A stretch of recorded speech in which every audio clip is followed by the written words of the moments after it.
iHeart Podcasts. Hear more Gold 101.7 podcasts, playlists, and listen live on the free iHeart app.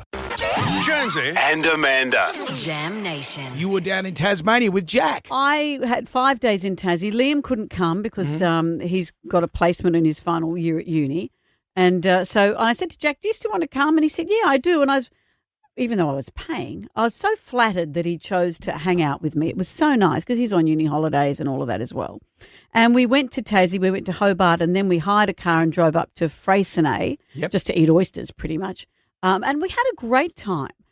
Remember how once when I was last year and we were going up to Brisbane to see my dad, and Jack turned up at the airport with the world's like a little kindergarten backpack with Jack Oliver 6A written on it. Yeah.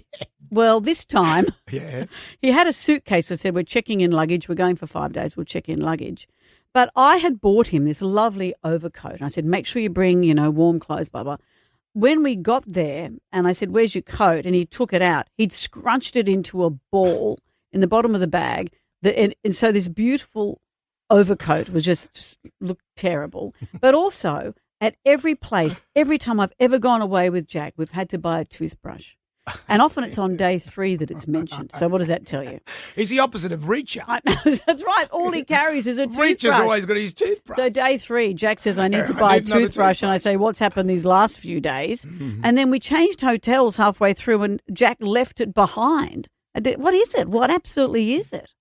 But we did have a great time. There was State of Origin was on our last night. What a dreadful State of Origin. It was, but you don't know that at the beginning. We were full of optimism. We were going to go to the pub to watch it. I said, let's have a quick dinner beforehand. And a few people had recommended a restaurant. I said, it's our last night. We booked in there thinking, let's just have steak and then go to the pub. And when we walked in, it was a lovely restaurant. But what we heard was, welcome to our 7-course degustation. Right. And so 7 courses, and we both started to panic because we were too polite to say, we've got to go. Yeah, can you bag it up So, for yeah, us? we were too polite. So the first, this is a wallaby terrine.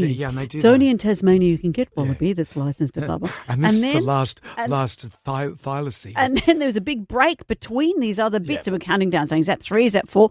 This is the scallop mousse from northern Tasmania. That's all well and good, And there's another bit that garnished with a locally grown herb. And finally we said, look, we don't want dessert. We have to go because we're watching the game on the phone on the table, which looked hugely bogan. But really, of all the nights, the 7-course degustation.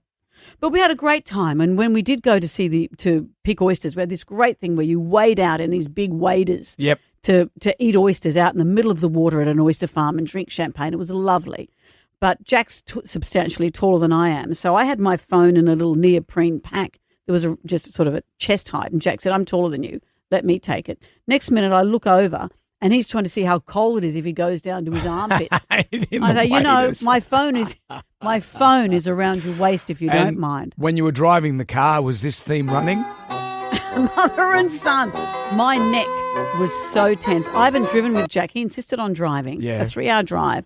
I haven't driven with him since our learner days. That's right, because I taught him to drive a bit too. Remember a lot of stress came roaring back. He has 2 hands at the bottom of the wheel, 2 hands if you're lucky. Sometimes 1 hand at the bottom of the wheel, 1 picking his nose. And I said, for your mother's sake, 2 hands on the wheel. Please. For your mother's sake, slow down around the corners where you can't see what's coming. And this is coming from you.